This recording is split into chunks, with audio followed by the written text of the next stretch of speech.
ყველაფერი მომატებულია, მე რა ვიცი, ვერაფერს ვერ ავყიდულობ. პენსიონერი შიმშილით რო ამოძვრას, ალბათ ეგ უნდა ამ მთავრობას. კარგად იცით, არაფერს არ აქვს დაკლებაი. პირიქით, აი მათი ჯიბები სქელდებიან, ჩვენ ჯიბებით ხელდებიან. ასე ეხმაურებიან მოქალაქეები საქსტატის განახლებულ მონაცემებს, რომლის მიხედვით 2026 წლის აპრილში წინა თვესთან შედარებით ინფლაციის დონემ საქართველოში 1,7%, ხოლო წლიური ინფლაციის დონემ 5,9% შეადგინა. პროდუქტზე მომატებული ფასები ასე გამოიყურება: თევზეული 21,3%, ხილი და ყურძენი 11,8%, ხორცი და ხორცპროდუქტები 10,1%, ბოსტნეული და ბაღჩეული 9,3%, პური და პურპროდუქტები 7,7%, შაქარი, ჯემი და სხვა ტკბილეული 7,3%, ზეთი და ცხიმი 6,3%, რძე, ყველი და კვერცხი 4,5%, ყავა, ჩაი და კაკაო 3,2%, მინერალური და წყაროს წყალი, უალკოჰოლო სასმელები და ნატურალური წვენი 0,8%. შემოსავალი არაფერი არ აქვს. ბაღი არ არის, ის არ არის და რაღაცა პენსიაზე ზიხარ. ნახევარი წამლებში მის, ნახევარსა ვერ აყიდულობ. ერთ პატიმას თუ იყიდი 10 წელსა, მეორე დღესაც ხო გინაკიდება მეორე კვირაში. რა უნახენას ხალხმა? რითი ვირჩინოთ თავი? მოგცენ ის აი რაღაცაი გვირჩიონ თავი, რითი ვირჩინოთ? თვითონ ირჩენენ, არაკლიათ, შემწვარი და მოხრაკულები და ჩვენ რა ვქნათ ღარიბებმა და გლეხებმა. არჩი არაფერი, წავიდა ფული.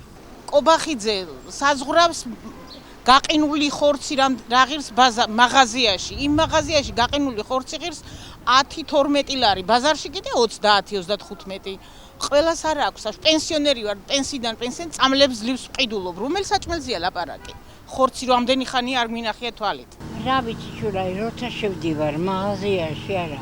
თევზიც მინდა, ისიც მინდა, აი ესეც მინდა, ყველაფერი მინდა, მაგრამ ხანა ვყიდულობ, ხან საშუალება არ მაქვს რომ ვიყიდო. იმიტომ რომ ფასები ძალიან მაღალია და რავი პირდებიან შემცირდება და სადარბი დანაპირები ტყუილი არაფერს არ აკარდება პირიქით ემატება რო არა მაქვს ფული რას ვიყიდი შიმშილით აგვძურება სული რა უნდა ვიყიდო პენსიას ავიღებთ წამლებში არ ყოფნის და რა ვიცი მე ყველაფერი მომატებულია ყველაფერზე მომატებულია ფასი აბსოლუტურად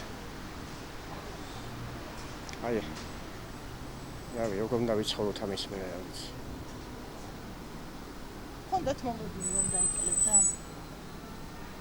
არ მჯეროდა მე კობახიძის დაპირება რომ გაიგებს მე არ მჯეროდა პირადად მატულობს არაფერი არ არის დაკლებული ვითომ კომისიაც ხო ქონდათ არაფერი არ არის კონკრეტულად აი რა მოიმატა თქვენ რა გაგიცნობთ პროდუქტმა ყველაფერმა მოიმატა მაგალითად ზეთი გინდა კვერცხი გინდა რა ვიცი ყველაფერი მომატებულია სულ ყველაფერი ხორცი 10 ლარიო და სად არის 10 ლარი ხორცი ოღონდა თვითონ რო აქ ახლა მე კაპიკებზე დავდი ყველაზე მეტად ინფლაცია ფიქსირდება შემდეგ სფეროებში: ტრანსპორტი 10%, სურსათი და უალკოჰოლო სასმელები 7,5%, ალკოჰოლური სასმელები, თამბაქო 6,5%, საცხოვრებელი წყალი, ელექტროენერგია, აირი 6,5%, სასტუმროები, კაფეები და რესტორნები 7,5%, ჯანმრთელობის დაცვა